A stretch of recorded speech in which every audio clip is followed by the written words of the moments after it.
Hi friends, welcome to Success Cooking Entertainment channel. நம்ம சேனல்ல நீங்க என்ன பார்க்க போறோம்னா தந்தூரி ரொட்டி தான் பார்க்க போறோம். வாங்க. தந்தூரி ரொட்டிக்கு மெயினான பொருள் வந்து மைதா மாவுங்க. மைதா மாவு ஒரு 1.5 கிலோ எடுத்துக்கிறோம். இதுல வந்து கொஞ்சம் நம்ம சன்ஃப்ளவர் ஆயில் ஒரு 20 ml சேர்த்துப்போம். பிசையும் போது உங்களுக்கு நல்லா சாஃப்டாக இருக்கும். ஒரு 20-30 ml சேர்த்தா போதும், ரொம்ப சேர்க்கணும் அவசியம் கிடையாது. ஓகேங்களா?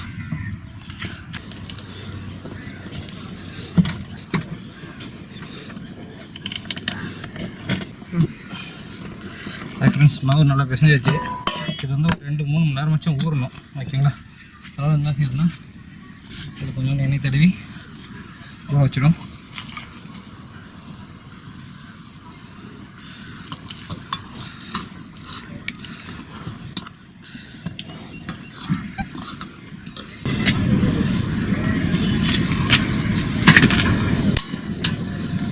ஃப்ரெண்ட்ஸ் பாருங்கள், நம்ம வந்து இப்போ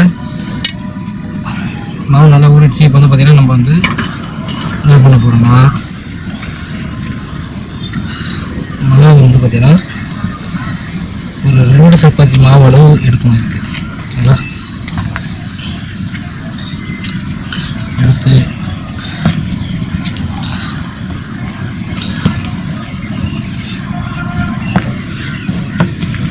கொஞ்சம் மொத்தமாக தான் இருக்கணும்.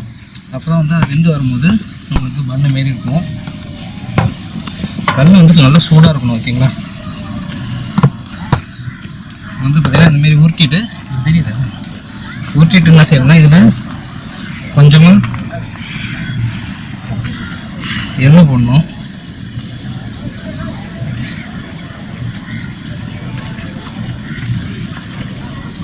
எண்ணெய் போட்டுட்டு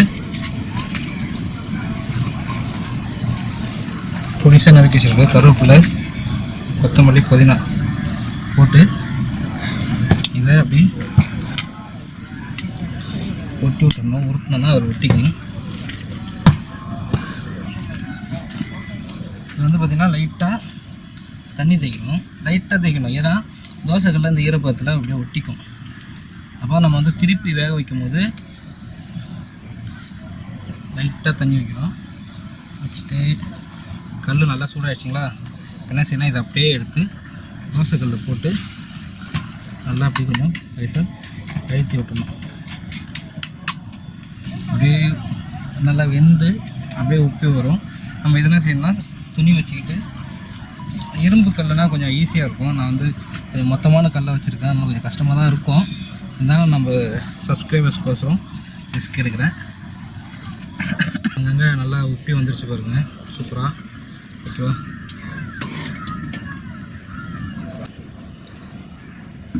ஹாய் ஃப்ரெண்ட்ஸ், பாருங்கள் நம்ம தந்தூரி ரொட்டியும் ப்ளஸ் வந்து பார்த்திங்கன்னா நம்ம செஞ்ச கிரேவி ரெடி ஆகிடுச்சு.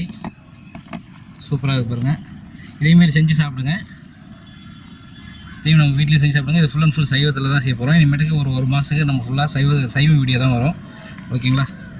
வாங்க, நம்ம சேனலை சப்ஸ்கிரைப் பண்ணுங்கள், லைக் பண்ணுங்கள், கமெண்ட் பண்ணுங்கள், மறக்காமல் பெல் சிம்பிள் கொடுங்க. நன்றி, வணக்கம். தந்தூரி ரொட்டிக்கு குருமா செய்கிறது எப்படின்னு நெக்ஸ்ட் வீடியோவில் பார்க்கலாம். தேங்க்யூ.